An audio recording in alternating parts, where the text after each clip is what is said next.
We're following breaking news live at 10. A Wisconsin State Patrol trooper and a suspect both killed tonight during a standoff in Fond du Lac. The incident started at the Pick and Save on Johnson Street and ended on the 100 block of North Berger Parkway. NBC26's Alex Hagan joins us live now from Fond du Lac with the very latest. Alex? We are not searching for any other suspects at this time, and there is no remaining danger to the community. The Wisconsin Department of Justice, Division of Criminal Investigation, is leading the investigation. On behalf of the City of Fond du Lac Police Department, we extend our sincerest condolences to the trooper's family and to the entire Wisconsin State Patrol family. At that time, I'd like to turn the podium over to Administrator Dave Matthews with the Wisconsin Department of Justice, Division of Criminal Investigation. Just one statement I want to make for tonight. It is too early for us to be providing any additional information. I think in this situation, probably within 24 hours, we should be able to provide a great deal more information that will be able to give people a better understanding of what took place. The Department of Justice PIO will be providing announcements on when that information might be forthcoming, and contact can be made there through the Wisconsin Department of Justice website, and the PIO's email information would be the best place to reach her. It's a very large and comprehensive investigation at this time, making it impossible for us to really bring all the facts together and make any more statement. We thank you for this opportunity for us to speak to you. Thank you. Good night.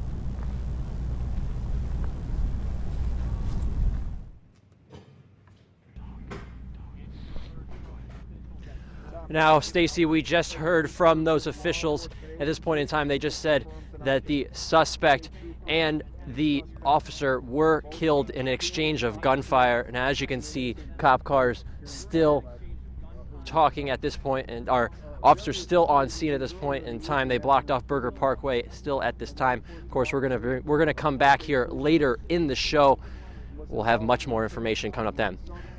Reporting live in Fond du Lac, I'm Alex Hagan with NBC26. Thank you, Alex. NBC26, as Alex said, will bring you any updates as they become available. Now, tonight's incident likely to set the police department in Fond du Lac on edge. It has been almost exactly 4 years since Officer Craig Burkholz was shot and killed in Fond du Lac during a standoff situation back in 2011. No reports yet if the two are connected, meaning the incident in Fond du Lac and another incident in Marinette County, where they are searching for a suspect tonight after a bank robbery in Wasaki this afternoon. NBC26's Billy Wagness is on the scene tonight. He joins us live on the phone now with the very latest. Billy?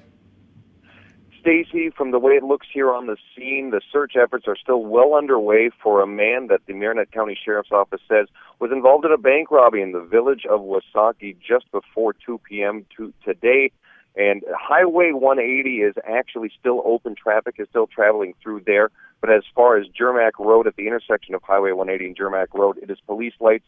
As far as the eye can see, all cars going onto Jermac Road are actually being stopped by police, and they're checking who is involved and whether those people actually live on that street. Within the past 30 minutes to 45 minutes, a SWAT-type vehicle has driven closer to my location, and on top of that vehicle, 2 large floodlights, which are seemingly help officers search the area and comb through the area, because you have to keep in mind it is pitch black out here, and with the exception of a few police lights that are blinking up and down Jermac Road, you cannot see 5 to 10 feet in front of you. So these search efforts are difficult and are being hindered by these nighttime conditions. Stacy. All right, thank you so very much, Billy. NBC26, of course, has crews on the scenes both in Fond du Lac and Marinette County. We will bring you any updates as they become available, both on air and online at NBC26.com. Tune in tomorrow morning as well to NBC26 Today. It starts at 5 a.m. We're following an NBC26 weather alert tonight. Chief Meteorologist Cameron Moreland joins us now. Cameron, looks like we're in for some winter weather. It's supposed to be spring. Yeah, Stacy, we're now 4 days into the new season of spring, and winter is coming back. We've got a winter weather advisory that has been issued for just about the entire viewing area for tonight into tomorrow morning. Precision radar already showing that mixed bag of precipitation working in from the south and west. We've got a mix here across western Fond du Lac County, and then mainly snow from Marquette County up into western Waushara County, back into Juneau and Adams County. We're going to see that wintry mix throughout the night, gradually transition to all over to snow by the time we get to tomorrow morning, and that's going to equal treacherous traveling conditions across northeast Wisconsin. When all is said and done, most areas will end up with about 2 to 4 inches of snow, but some locally higher amounts are possible. Here's a look at your school day forecast for tomorrow morning. You can expect snow or a wintry mix in some spots and slippery roads. Temperatures will be in the lower 30s. Stacy? Thank you, Cameron. Packers free agent LaTroy Guion has reached a deal with prosecutors in Florida. According to ESPN, Guion will pay a $5,000 fine and court costs. In February, Guion was pulled over by police for erratic driving. The officer found more than 350 grams of marijuana and an unloaded gun in the car. He will avoid jail time with this agreement. A Green Bay man pleads guilty to sexual exploitation of a child in federal court today. Prosecutors say 29-year-old Joseph Valdez used the app Kick Messenger to ask teenage girls to send him sexually explicit photographs of themselves under the pretense he was a modeling agent. He would then blackmail the teens with the photos in order to get more graphic pictures. He's facing a minimum of 15 years in prison. Now, this case has some local parents concerned about the Kick app. Many have never heard of it before, but experts say that's part of the danger. Kick uses a phone's Wi-Fi signal to send and receive messages as well as photos, but doesn't show up on a phone bill where parents could monitor its usage. Leaders with the Boys and Girls Club of Green Bay say the Valdez case has them trying to explain these dangers to the kids they work with. From a parent's perspective, it's nearly impossible to provide supervision round the clock. So the best solution is to arm our kids with knowledge, teach them about how to be safe and be wise when online. One of the most well-known problems with the app is the fact that it can be used not just to transmit, but also to create child pornography that is difficult to track. Several watchdog groups speaking out tonight on what they call problems on our local roads. While a $5.6 million reconstruction of County Road GV in Brown County begins next week, the groups say more funding is needed to repair trouble spots across northeast Wisconsin. Here again is NBC26's Billy Wagness. No business is particularly excited at the thought of road construction hindering its operations. It comes down to the clientele that comes in and out of here in a day. It's always a concern to interfere with that and hope that all customers are as understanding as they can be at that point. But it's worth it, says Secret Salon co-owner Janet Tremmel, if the renovations spur better business opportunities. Developmentally wise, I think it's going to be great for the business. Hopefully futuristic will be able to either add on or provide more services. It's that thought that has some state organizations advocating for fewer major highway projects and more emphasis on county and local road reconstruction. Using data gathered by the state's information system for local roads, groups like 1,000 Friends of Wisconsin claim that over 4,100 miles of northeast Wisconsin's local roads are in need of repair. Every journey starts and ends with a local road.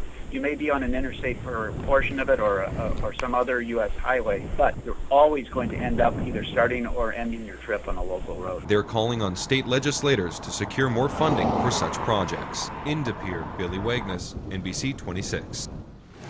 New at 10 tonight, Democratic senators across northeast Wisconsin coming together tonight in Green Bay to give taxpayers and voters a chance to voice their opinions on the governor's budget proposal, which calls for $300 million in cuts.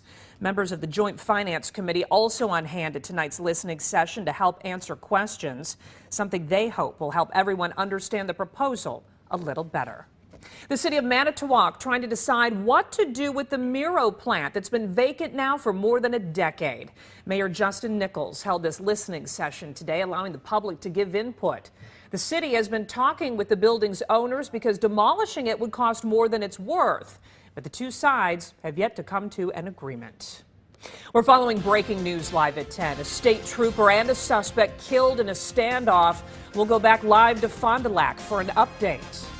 Plus, sending help, how northeast Wisconsin is pitching in the fight against Ebola. And we have a large area of wintry precipitation moving towards northeast Wisconsin. Yes, you're going to be shocked when you look out the window tomorrow morning. But how long is that snow going to stay on the ground? I'll have your 10-day forecast coming up next. NBC26 Live at 10 with Stacey Engebretson, Chief Meteorologist Cameron Moreland, and Sports Director Larry McCarran. This is NBC26 Live at 10, your official Packers station. NBC26 Weather is sponsored by Van Vreedes. Why shop anywhere else? With 3 great locations and at vanvreedes.com. Did you know the most searched auto brand on Google is Ford? Can't get better than that. Would it surprise you to learn that Ford is America's best-selling brand? You called me, you were like, I found my car. But